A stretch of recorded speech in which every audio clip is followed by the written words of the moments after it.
Bonjour, je suis Stéphanie Coco, bienvenue sur ma chaîne YouTube. Aujourd'hui, j'avais envie de vous parler des énergies que l'on a à l'intérieur de nous. Alors, on a une multitude d'énergies en nous et ces énergies, elles sont diverses et elles nous impactent au quotidien et elles nous impactent également avec notre jumeau ou notre jumelle. Ces énergies, ça peut être des énergies de jalousie. C'est une énergie, vraiment la jalousie, qui permet d'enfermer l'autre dans, dans le, comment dire, d'enfermer l'autre pour qu'il puisse nous aimer que nous. Et on va tout faire pour manipuler la personne afin de nous aimer. Et donc si nous manipulons, c'est que nous avons donc des énergies de perversion, des énergies de contrôle, des énergies de manipulation. Et ces énergies viennent soit de notre famille, donc du parent, soit également de la lignée. Et pour le cas, eh bien, ces énergies sont hyper puissantes. Alors, je vais vous parler plutôt des énergies de perversion, de contrôle, parce que c'est quelque chose qui m'est un peu tombé sur le coin du nez. Parce que je pensais ne pas avoir justement d'énergie de ce type-là, de perversion, pervers narcissique, parce que ça ne me parlait absolument pas dans ma vie de ce que j'avais pu vivre avec les hommes. Donc pour moi, ce n'était pas un sujet. Sauf qu'il n'y a pas que les hommes. Et pour le coup, donc c'est du côté des femmes. Où effectivement... Je travaille actuellement donc plutôt le côté maternel, ma mère tout simplement, et elle a énormément de contrôle sur moi. Elle me contrôle, elle va absolument me faire ce qu'elle veut que elle souhaite, et il y a beaucoup justement de négativité parce que ça m'enferme. Mais ce sont également des schémas que j'ai également donc appris petite, et certainement que vous aussi, vous avez dû apprendre ces schémas donc de contrôle, de perversion, de pouvoir, comment dire, faire en sorte de retourner la situation sur les autres, plutôt que de l'assumer et d'en être responsable, de toujours penser que c'est de la faute des autres sans jamais assumer qui nous sommes. Et ça vient faire partie aussi de notre propre responsabilité. Et cet état de perversion, eh bien, ça m'a secouée de me dire que ma mère était dans ce cadre comme cela. Et comment je m'en suis aperçue? Alors, je me suis aperçue quand j'ai eu mon accident, donc il n'y a pas très longtemps, j'ai eu un accident où j'ai failli y passer. Et ce qu'il y a, c'est que j'avais pas fait attention, mais c'est mon papa qui a toujours pris soin de moi. Et ça n'a pas été ma mère. Ça a été une première constatation de ce que j'avais vécu. Que c'était que mon père, en fin de compte, qui était là pour me soigner, qui était là pour tous les moments difficiles, alors que ma maman, elle était là également, mais elle était plutôt à l'extérieur. Là où mon père s'occupait de mon intérieur, ma mère s'occupait de mon extérieur. Donc, juste pour que je puisse me sentir bien, et pour que je puisse me sentir bien, il fallait que ma maison soit propre. Il fallait que ma chambre soit clean. Et donc, quand j'ai eu cet accident, donc j'ai appelé mes parents au secours. Ça a été une première pour moi. Et donc bien sûr, ma mère a accouru pour voir, mais n'a pas donné son amour. Elle était plutôt là dans le jugement. De ce qui m'était arrivé, elle était plutôt là dans la critique. elle était plutôt là dans toutes ces choses narcissiques, plus que dans l'amour, là où mon père est venu un petit peu plus tard et qui s'est occupé de moi. En faisant pas grand-chose, mais le pas grand-chose, je pense que c'est ce qui m'a permis d'avoir de moins en moins de problèmes, où il m'a donné les premiers secours. Et donc c'est là où je me suis dit, waouh, mon père il est là avec moi, il discute avec moi et ma mère elle est là, elle fait le ménage, mais ma maison elle est sale. Je comprenais pas parce que je suis pas quelqu'un. Enfin voilà, j'étais donc à bonne école avec ma mère. Mais non, ma mère il fallait qu'elle me fasse mes vitres. Et je me suis dit, c'est un truc de dingue quoi, je comprends pas. Et c'est là où effectivement j'ai vu tout cet état de perversion où elle était plus là pour m'enfoncer que pour me relever. J'ai trouvé ça très, très waouh. Et donc c'est pour vous dire que ces énergies ne sont pas forcément des énergies que les hommes ont. Alors si c'est du côté des hommes, c'est peut-être avec le papa. Moi pour le coup c'est avec la maman et les perversions, je dois le faire, donc certainement aussi avec ma fille, forcément. Donc si voilà, donc c'est d'être déjà conscient de ce qui se passe, des états, de l'histoire qui se répète. Et quand c'est conscient, après c'est l'intégration pour pouvoir se sortir de ce schéma limitant, sortir de ces énergies narcissiques, parce que ça nous bloque également dans l'avancée avec le jumeau. Il va avoir des états, des états en fait qui vont nous montrer qu'il y a de la perversion, que ce soit de la perversion sexuelle, que ce soit de la perversion corporelle ou mentale. Il nous montre toutes ces perversions. Et donc, ça peut venir de nous, mais ça peut venir aussi de nos ancêtres. Comme énergie, il y a aussi les énergies des accidents, des maladies. Et donc, le fait d'être tombée, je me suis posé la question, mais qu'est-ce qui a fait qu'il m'est arrivé ça? Moi qui suis en excellente santé, qui fait attention à ce que je mange, qui fait attention à peu près tout pour être en excellente santé et aider. Je me suis dit, il y a quelque chose encore à comprendre.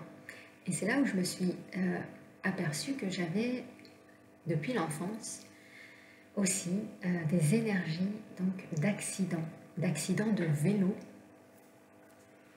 où je suis tombée petite à vélo plusieurs fois et je me suis fait extrêmement mal. Mais j'aurais pu également peut-être y passer parce que j'avais également cogné la tête. Et à l'époque, je m'étais vraiment très fait mal. Mon papa, à l'époque, il était pompier et j'étais partie le rejoindre à sa caserne parce que ma maman, elle était malade ce jour-là, comme pas mal de fois les week-ends où ma mère était souvent malade. Et en allant rejoindre mon père, je me suis étalée par terre. Et j'ai eu le dos tout égratigné, mais vraiment, ça m'a fait une balafre pendant des années. Et c'est pas ma mère qui m'a soignée, c'est ma tante. Parce que je pouvais pas aller auprès de ma mère puisqu'elle était malade. Et donc je me suis fait soigner par d'autres personnes. J'ai eu la chance d'avoir mes tantes à côté.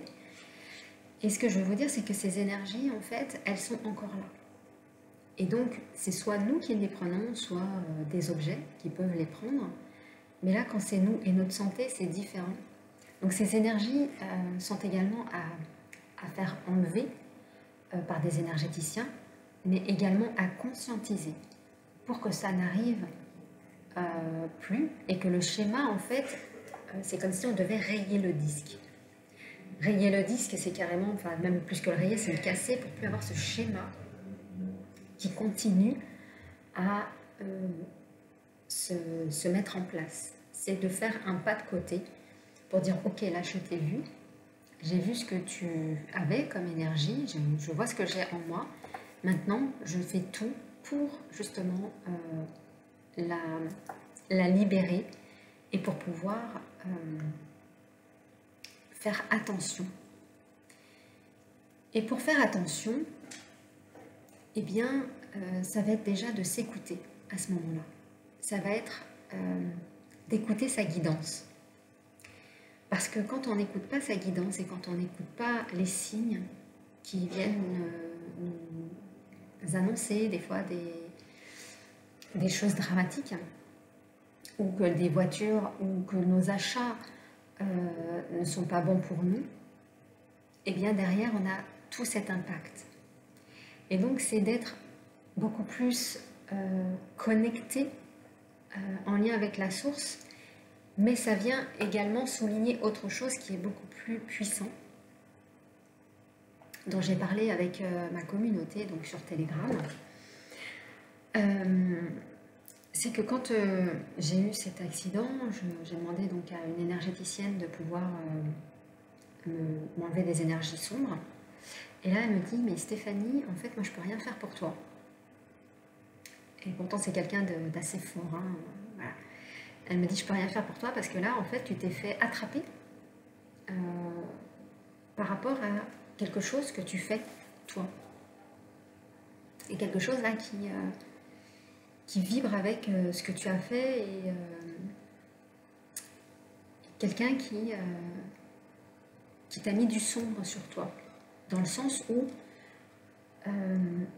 quand on fait des stages de soins énergétiques, quand on fait des choses, c'est peut-être tout simplement des soins, comme je vous ai dit, des formations énergétiques où on implémente des énergies qui ne nous appartiennent pas. Elle me dit, écoute, tes canaux sont complètement bouchés, même au niveau de tes pieds, tes racines, elles sont sombres. Ton canal, il est tout bouché. Elle me dit, mais qu'est-ce que tu fais, quoi? C'est impressionnant. Je lui dis, mais je fais rien de spécial. Et là, elle me dit, il y a quelque chose que tu as appris, ou quelqu'un t'a enseigné, des techniques, pas forcément que énergétiques, mais ça peut être des formations sur plein de choses qui t'ont pollué. Et donc, pour le coup, je me sens bien bête par rapport à tout ça, parce que ça veut dire que j'ai laissé le champ à des énergies de venir me polluer. Je vous demande d'avoir du discernement. Écoutez votre guidance. Il n'y a que vous qui pouvez le faire. Il n'y a que vous qui pouvez avoir ce discernement et d'aller vers les bonnes personnes. En tout cas, c'est cet enseignement aujourd'hui que je peux vous donner, vous transmettre, c'est ayez vraiment du discernement sur qui vous écoutez sur les réseaux, sur ce qu'ils vous disent. Moi, je vous dis ma vérité, je vous dis tout ce qui se passe dans ma vie pour que vous puissiez pas faire comme moi, mais que vous compreniez ce qui s'y passe, pour que vous puissiez vous ajuster. Vous comprenez? C'est surtout dans cette chose-là que je veux que vous compreniez.